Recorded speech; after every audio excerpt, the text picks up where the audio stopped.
done one now. So I've just worked out how to find the subscribe link.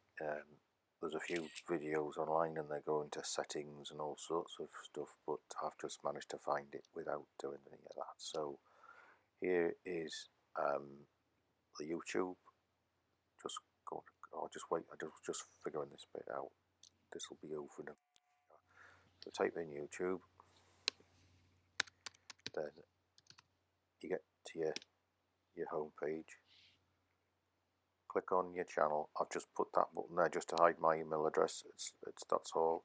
And again, I've just used that subtle blob there to hide my channel data. So what I've done now is I've just got the URL from my channel, and that's just a guide. That's what we're aiming for.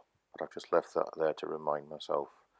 So you'll see when I paste this in, it's going to have my channel ID in the middle of it. That's really what you're trying to get to.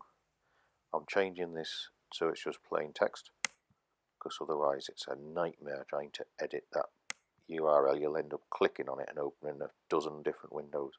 Well, the same window, I suppose, technically, but anyway, you know what I mean.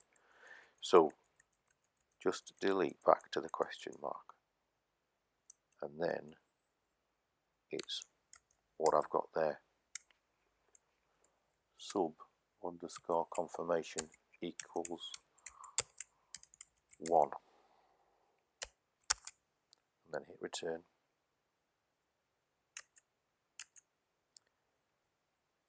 And then you can either just hit on that link.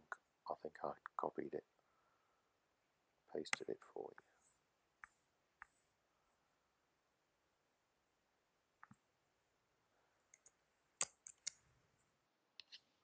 Again, that's just to hide my data. It's nothing.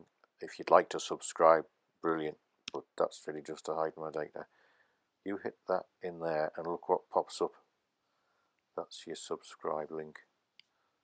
So you can use that everywhere on your email address or wherever your websites.